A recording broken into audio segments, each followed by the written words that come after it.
నిరంతరం దీని మీద సమీక్షలు నిర్వహిస్తూ ఉన్నాం. ఈరోజు కూడా గౌరవ ముఖ్యమంత్రి వర్యులు నారా చంద్రబాబు నాయుడు గారిని విషయంపై కలిసి వారు కూడా సమీక్ష నిర్వహించారు. గతంలో నమోదైన జీబీఎస్ కేసుల వివరాలని పూర్తి స్థాయిలో విశ్లేషించి ఈ వ్యాధి సోకడానికి మరియు విస్తరించడానికి కారణాలను తెలుసుకోవాలని ముఖ్యమంత్రి గారు సూచించారు. వారికి మేము చెప్పినప్పుడు గత సంవత్సరం మొత్తం రాష్ట్రంలో 301 కేసులు నమోదయ్యాయని చెప్పినప్పుడు వారి 301 కేసుల్ని ఒక్కొక్క కేసుని విడిగా విశ్లేషించి కారణాలు ఏంటి, ఇంత పెద్ద మొత్తం రావడానికి ప్రతి సంవత్సరం వస్తూ ఉంటాయి, కానీ గత సంవత్సరాన్ని తీసుకొని ఒకసారి విశ్లేషించాల్సిందిగా వారు కోరడం జరిగింది.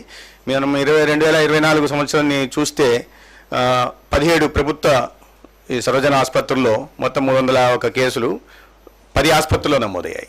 17 ఉంటే 10 ఆసుపత్రుల్లో నమోదయ్యాయి.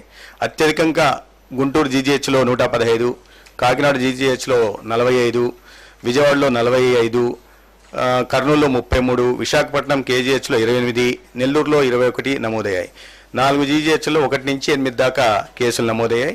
పాడేరు, రాజమహేంద్రవరం, ఏలూరు, మచిలీపట్నం, ఒంగోలు, నంద్యాల, అనంతపురం జీజీహెచ్ పరిధిలో కేసులు నమోదు కాలేదు. అయితే గుంటూరులో ఎక్కువ సంఖ్యలో నమోదు కావడానికి కారణాలు ఏంటని అడిగినప్పుడు అక్కడ న్యూరాలజీ విభాగం సామర్థ్యత సిస్టమ్, మంచి న్యూరాలజీ విభాగం ఉండడము, ఎన్ఐసియు ఉండడము, అదేవిధంగా ఇమ్యునోగ్లోబులిన్ ఇంజెక్షన్ లభ్యత కూడా ఎక్కువగా ఉండడము, దానివల్ల ఇతర ప్రాంతాల నుంచి కూడా అంటే గోదావరి జిల్లాల నుంచి నిన్న కూడా ఒక ఏదైతే జరిగిందో అది గిద్దలూరు ప్రాంతం నుంచి వచ్చింది. కాబట్టి రెఫరల్స్ ఎక్కువ ఉంటున్నాయి. దాని కారణంగా గుంటూరులో ఎక్కువ కేసులు నమోదు అవుతున్నట్టుగా మన దీంట్లో వస్తూ ఉంది. అయితే ఈ ఏడాది జనవరిలో 43 జీబీఎస్ కేసులు నమోదు కాగా ప్రస్తుతం 17 మంది వివిధ ఆసుపత్రుల్లో చికిత్స పొందుతున్నారు. గత ఏడాది నమోదైన జీబీఎస్ రోగుల పూర్వాపరాలని క్షుణ్ణంగా పరిశీలించి వ్యాధి సోకడానికి కారణాలు, దారితీసే పరిస్థితుల్ని గుర్తించాలని వైద్య శాఖ ఉన్నతాధికారులను కూడా ఆదేశించడం జరిగింది. తదనుగుణంగా మేము నిరంతరం సమీక్ష నిర్వహిస్తూ ఉన్నాం. రాష్ట్రంలో జీబీఎస్ బారిన పడిన వారికి చికిత్స అందించేందుకు సరిపడా ఇమ్యునోగ్లోబులిన్ ఇంజెక్షన్లు ఉన్నాయి.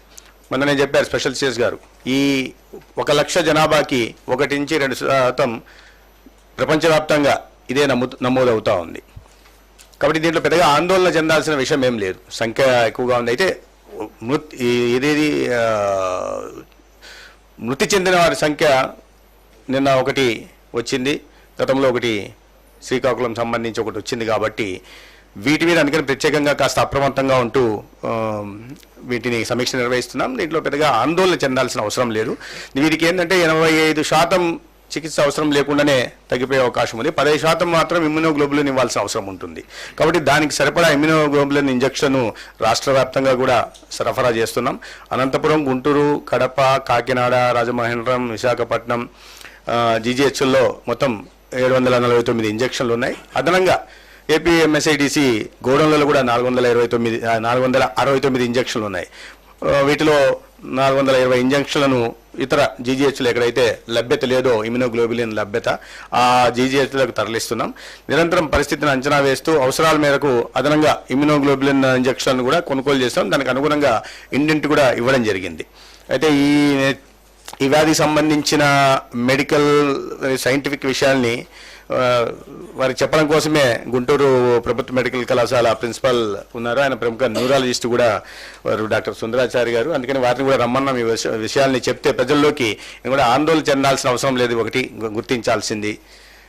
రెండోది, ఈ వ్యాధి బారిన పడిన వాళ్ళకి చికిత్స అందించడానికి సిద్ధంగా అన్ని ఆసుపత్రుల్లో సిద్ధంగా ఉన్నాం. ఇమ్యునోగ్లోబులిన్ కూడా తగిన సంఖ్యలో అందుబాటులో ఉంచుతున్నాం. మారుతారా రాలేదు కాబట్టి కాస్ట్ ఒక ఇంజెక్షను కాస్ట్ 20,000 అవుతుంది. 5 గ్రామ్ ఇంజెక్షను. ఒక పేషెంట్కి రోజుకు 5 ఇంజెక్షన్లు ఇవ్వాల్సి వస్తుంది. అంటే 1,00,000 రూపాయలు అవుతుంది ఒక రోజుకి. అట్లా 5 రోజుల పాటు ఇవ్వాల్సి వస్తుంది. చాలా ఖర్చుతో కూడుకున్న చికిత్స అన్నమాట. అందుకని దీన్ని ఎన్టీఆర్ ఆరోగ్య సేవలో కూడా ఉంది, ఎన్టీఆర్ వైద్య సేవలో కూడా ఇది ఉంది. అయితే దానికైనా ప్యాకేజ్ 1,20,000 ఉంది. కాబట్టి ఎక్కువగా ప్రైవేట్ వీళ్ళు హాస్పిటల్ వాళ్ళు దీన్ని గవర్నమెంట్ వైపుకే రెఫర్ చేస్తూ ఉంటారు ఒకవేళ అక్కడ కేసులు అయినా కూడా. అందుకనే జీజీహెచ్ఎల్ మీద దీని ఒత్తిడి ఎక్కువ ఉంది కేసుల గురించి. చాలా ఖర్చుతో కూడుకున్నది. అయితే ప్రభుత్వం ఎక్కడ కూడా దీన్ని ఖర్చు గురించి ఆలోచించకుండా ప్రజలకు మెరుగైన వైద్య సేవ అందించడం కోసం, జీబీఎస్ని నియంత్రణలో ఉంచడం కోసం తగిన సంఖ్యలో ఇమ్యునోగ్లోబులిన్ ఇంజెక్షన్ అందుబాటులో ఉంచుతోంది ప్రతి జీజీహెచ్లో కూడా.